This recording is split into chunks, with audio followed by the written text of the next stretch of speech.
कम दिखाएगा कि मैं बेटा मैं लड़ रहा था, ये मैं कायर नहीं हूँ। अगर निजीकरण रुकेगा तो अच्छी बात, नहीं रुकेगा तो भी वो कहेगा कि मैं गद्दार नहीं था, मैं लड़ा ईमानदारी से। भविष्य याद रखेगा उसको, इतिहास याद रखेगा उसको, इसलिए ईमानदारी से लड़िए।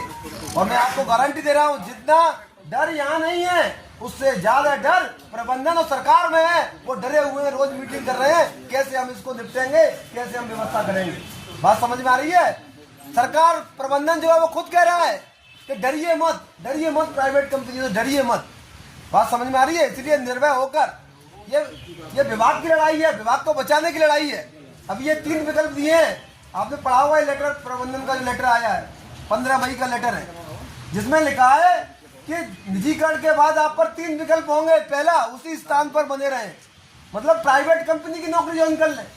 भैया खून पसीना बहा के पढ़ लिख के हम लोग इंटरव्यू दे के सरकारी नौकरी में भरते हुए प्राइवेट कंपनी में क्यों नौकरी कर ले? बताओ, कोई करने लायक है? कोई करेगा इसमें से? कोई नौकरी करेगा प्राइवेट वाली?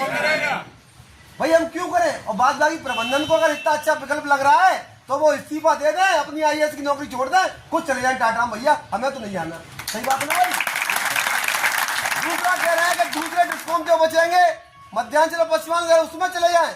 अब आप सब पढ़े लिखे, आप बताइए, जब 42 जनपद हम नहीं रोक पाएंगे तो क्या गारंटी है कि वो 33 जनपद जो है वो निजीकरण उनका नहीं होगा? उनका भी निजीकरण होगा अगले 3 महीने में। अगर नहीं भी होता है तो जो पद यहाँ पे एक्सेस होंगे 26,500 पद, वो उनको कहाँ रखोगे जब डिवीजन नहीं रहेंगी, सब डिवीजन नहीं रहेंगी, पूरा भूगोलिक इतिहास ही चेंज हो जाएगा, तो फिर कहाँ रखेंगे उनको जो है? साथियों, उनका तीसरा विकल्प है कि आकर्षक BRS लेके घर चले जाओ। और BRS में इसमें एक नया टर्म ऐड किया है, तो BRS है तो कोई न्यूनतम आयु सीमा नहीं है, क्योंकि उनको पता था कि 382 एक्शन अतिरिक्त हो जाएंगे, 1000 के लगभग यही अतिरिक्त हो जाएंगे, TG2 JEE इस प्रकार सब लोग अतिरिक्त हो जाएंगे, तो लोग कहाँ रखेंगे? क्योंकि सुप्रीम कोर्ट का नियम है, जो सबसे पहले आया है वो सबसे, जो बाद में आया उसकी सबसे पहले छटनी होगी, तो नए लोग सबसे पहले बाहर जाएंगे। सारे जो एक्शन है, 3 बैच के एक्शन है, तीनों डिमोट होकर यही बन जाएंगे। अगर वो डिमोट भी नहीं होंगे तो फिक्टिशियस एक्शन की तरह 382 एक्शन पड़े रहेंगे डिस्कॉम में जहां पे भी है। तो साथियों, और प्रमोशन के जो लाभ हैं, 2050 तक किसी का भी प्रमोशन नहीं होना है, क्योंकि पद ही नहीं है। ये जो पद है वो सब 42 जनपद खत्म हो रहे हैं। और VRS कौन लेता है? जिसके पास पेंशन होती है। किसी के पास पेंशन है भाई, कितने लोग इनको पेंशन मिलती है बताओ भाई, हाथ उठा के बताओ। 1-2 लोग हैं, और हम लोग का कटोरा लेके भीख मांगेंगे नौकरी के बाद। VRS कहाँ जाएंगे लेके?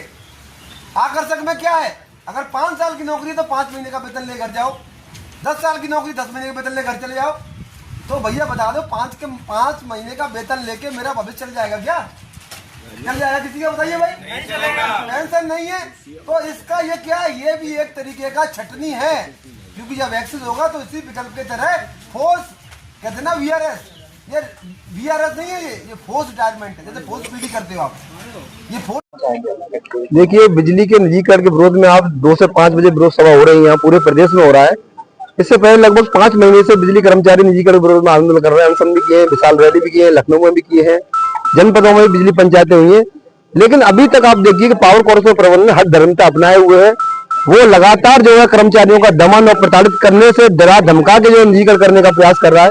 देखिए, हम माननीय मुख्यमंत्री से अनुरोध करेंगे कि बिजली एक ऐसी चीज है जो सबकी आवश्यकता है, ये जरूरत है बिजली, और बिजली एक सेवा है, इसको व्यापार बनने दीजिए। क्योंकि प्राइवेट कंपनी के लिए व्यापार होगा, प्राइवेट कंपनी जैसे आएगी सबसे पहले रेट बढ़ाएगी, किसानों की मुफ्त बिजली उसको समाप्त करेगी, और जो नए युवा जो सरकारी नौकरी के सपने देख रहे हैं उनके अवसर ही समाप्त हो जाएंगे। बेरोजगारी बहुत ज्यादा है, आरक्षण की व्यवस्था, एक कमजोर तबके का दलित व्यक्ति हो या पिछड़ा हो, वो आरक्षण के भरोसे सरकारी नौकरी में आता है, वो आरक्षण ही खत्म हो जाएगा, वो कहाँ जाएगा? तो इसमें बहुत सारी दिक्कतें कर्मचारियों की सेवा सत्ता बिल्कुल खत्म हो रही है। कर्मचारियों के लिए कहा जा रहा है कि आप प्राइवेट कंपनी की नौकरी ज्वाइन कर लो। भाई वो नौकरी क्यों ज्वाइन कर ले? वो इंटरव्यू दे के आए, वो रिटन एग्जाम पास करके आए, वो तैयारी किए, तब उसके बाद सरकारी नौकरी लगी है उनकी, वो क्यों आपका प्राइवेट कंपनी ज्वाइन कर लेंगे? उसके बाद कह रहे हैं अन्य डिस्कॉम में चले गए।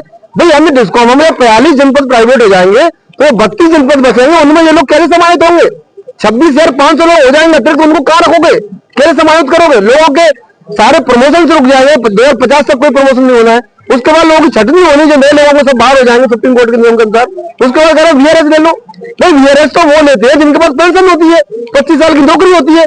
यहाँ तो नए नए लोग हैं 2012 के आए हैं, 95% लोग जो है उनके पास पेंशन भी नहीं है, वो घर पे क्या लेके जाएंगे? कटोरा लेके जाएंगे लोग। इसलिए लोगों में गुस्सा है। ये नए नए लोग, सब लोग जो है एकदम बेघर हो जाएंगे। पेंशन किसी के पास है नहीं है, नौकरी प्राइवेट कोई करेगा नहीं। माननीय मुख्यमंत्री से अनुरोध है, बिजली एक आवश्यक सेवा है, इसको व्यापार बंद कर दीजिए। पावर कॉर्पोरेशन प्रबंधन है वो लगातार गुमराह कर रहा है माननीय मुख्यमंत्री जी को, शासन को गुमराह कर रहा है। अभी कुछ दिन पहले कह रहा था कि 9,000 करोड़ रुपया की आवश्यकता पड़ेगी 24-25 में, अब कह रहा है 19,000 करोड़ रुपए की आवश्यकता पड़ेगी 24-25 में। 30% जनता पे बिजली के रेट बढ़ गया, इसका प्रस्ताव दाखिल कर दिया गया निजीकरण से पहले ही। और इसमें जमीन घोटाला, 1 रुपया में जमीन दी जा रही है और अरबों खरबों की संपत्ति में कौड़ियों के भाव बेची जा रही है। इसमें बहुत बड़ा घोटाला है। माननीय मुख्यमंत्री जी ईमानदार है, हम उनसे अनुरोध है कि अधिकारियों की बातों मत आइए। आपको 27 में जनता के बीच जाना है और अगर ये बिजली प्राइवेट हो गई तो पूर्वांचल की जनता आपको माफ नहीं करेगी। इसी के साथ मैं अपनी बात समाप्त करूंगा। माननीय मुख्यमंत्री पर हमें पूरा भरोसा है।